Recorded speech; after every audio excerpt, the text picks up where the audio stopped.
que l'a indiqué tout à l'heure le secrétaire général, la francophonie, la nécessaire fusion entre les équipes du secrétariat général et les équipes du pays hôte. Il est clair qu'on ne peut pas réussir un sommet, puisqu'un sommet, c'est à la fois le contenu et le contenant. On ne peut pas réussir un sommet sans que les programmes, les thématiques ne soient approfondies entre ceux qui sont dépositaires de la mémoire de l'organisation, le secrétariat général, et ceux qui ont la vocation de l'organiser. Je m'adresserai au président Kabila pour essayer de capitaliser, en tout cas, toutes les bonnes actions et de pouvoir éviter les erreurs qui ont dû être faites par le Congo dans l'organisation. Mais puisque celui qui vient toujours après, il peut capitaliser sur l'expérience passée. Le Sénégal lui-même a eu à organiser des sommets.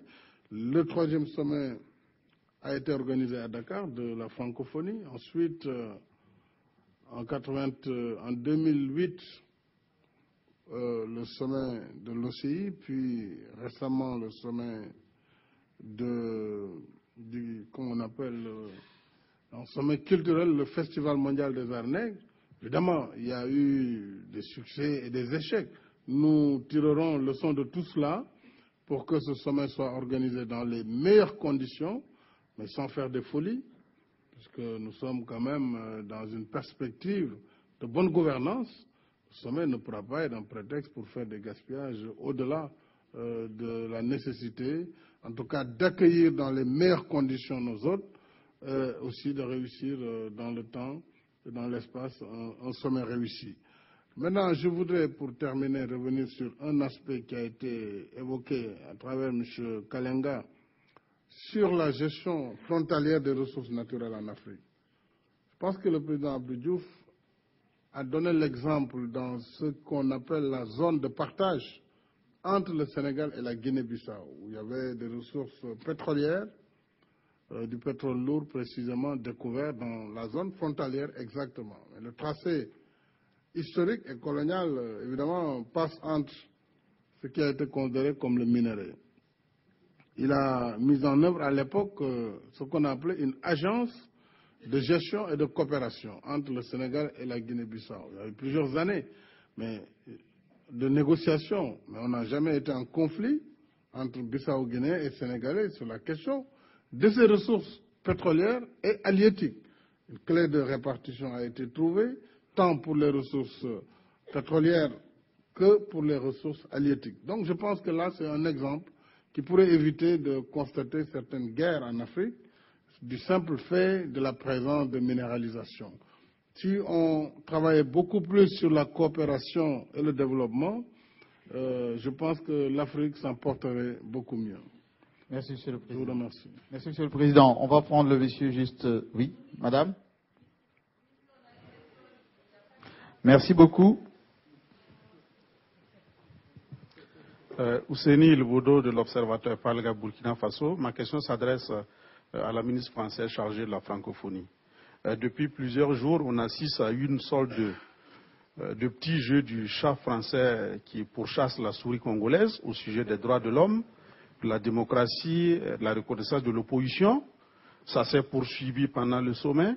Alors, à l'issue de ce 14e sommet, est-ce qu'on peut dire que les positions entre la France et la RDC se sont quelque peu rapprochées?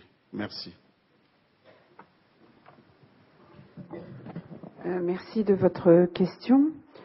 Alors, je pense que il n'y a pas eu de jeu de petites souris ou de gros chats.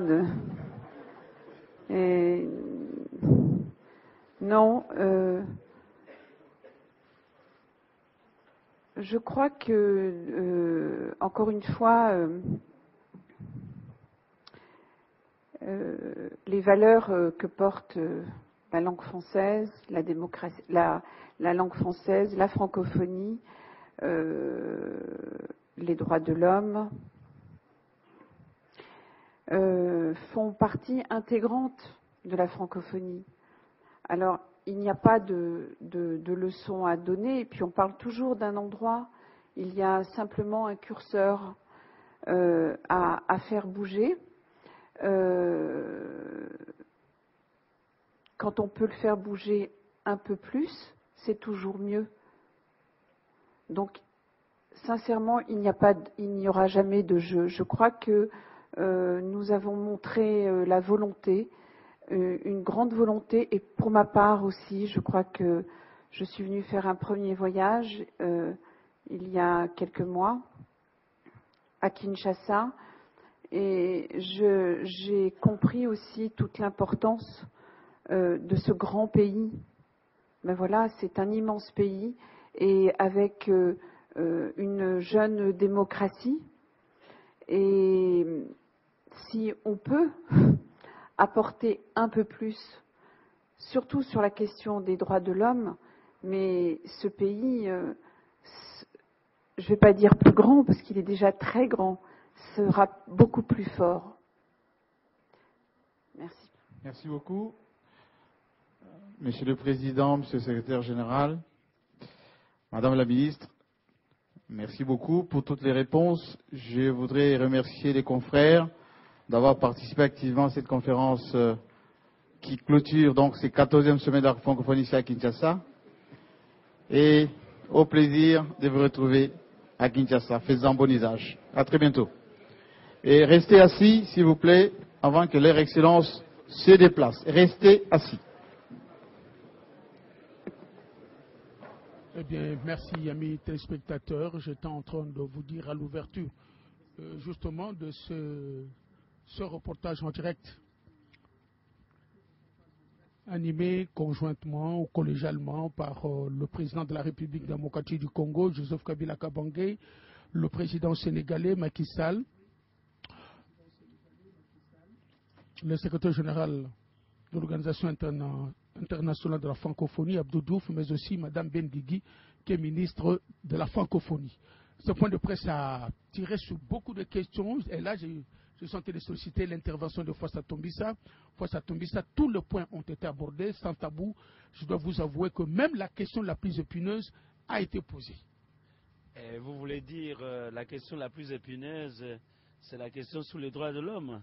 Oui, on a fait une fixation sur les droits de l'homme, encore que jusqu'à ce jour, on a l'impression que les droits de l'homme ont été enfermés tout simplement dans un prisme politique, mais les droits sont variés, et même le président français a beaucoup condamné ce qui arrive aux femmes et aux enfants dans la partie de l'Est, c'est parce que les femmes aussi ont des droits, mais généralement on tourne souvent autour des problèmes qui surviennent dans le monde politique. Mais enfin, il me semble que la ministre française, en répondant à cette question, voulait tout simplement dire que bon, c'est un secteur où la RDC, en étant davantage attentive, pourrait débloquer des énergies en faveur de son développement. C'est ce que l'on croit, qu'on a compris. Et le président de la République a dit que la République n'était pas complexée, mais il pense qu'on est en bonne voie. C'est un processus. Ça commence quelque part, on va quelque part.